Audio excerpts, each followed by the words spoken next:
Starting in 5 seconds. It is a matter of great gratification to me that we have arrived at the third reading stage of this bill, and I have every hope that this House will finalize it in the course of the next few hours. I approve of this bill. It represents not merely what is incorporated in it, but something more. I think it is highly important in the context of our national development. We talk about our 5 year plans, about economic progress, industrialization, political freedom, and all that.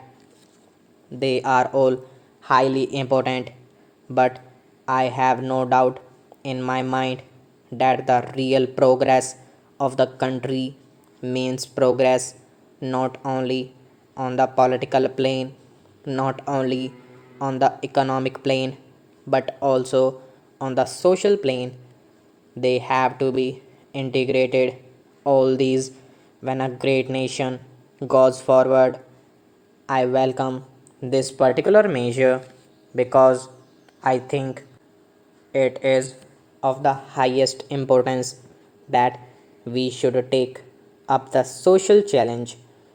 On a previous occasion, speaking, I think, not on this bill but on a similar measure, the Special Marriage Act bill, I ventured to say something about my reading.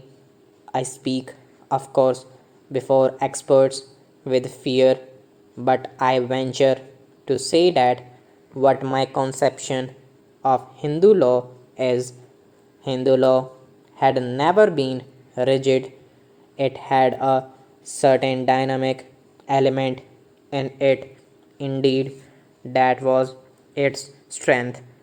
It was not a law of the statute book which could be changed at will. It encouraged many kinds of customs to grow up. When they grew up, it acknowledged them. In fact, even today in India, there are so many varieties of Hindu law in the south, in the north, in the east, that it is very difficult to say that this is the one and the only Hindu law. There is variety all over. Then again, everyone knows that a great majority of Hindus, apart from the few topmost caste, are governed by all kinds of customs. Would anyone here venture to say that they are not Hindus and drive them out of the Hindu fold? Surely not. Therefore, the essential quality of Hindu law in the old times was this dynamic quality. It did not change by decree or statute, but by allowing changes to creep in. This is why formal amendments were made in the Hindu law from time to time in this great country. Now, I venture to ask, can any law, whether it is social or economic, be applicable with equal force when society has changed completely? Let us take the India of 1000 or 2000 years ago. The population of India in those days was 1/100th of what is today, and India was a community of a large number of villages and some small towns. Modern conditions are entirely different in the cities of Delhi, Calcutta, Bombay, and Madras. Industries are growing and new social relationships are being established. Can anyone say that while All these changes are taking place in our social setup. Certain things must remain unchanged. This bill has been discussed here for a few days, but behind it lie years and years of investigation.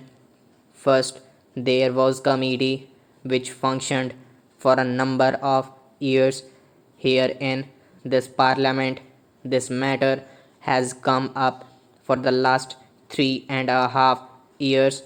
Even before this parliament came into being, bills had repeatedly been moved.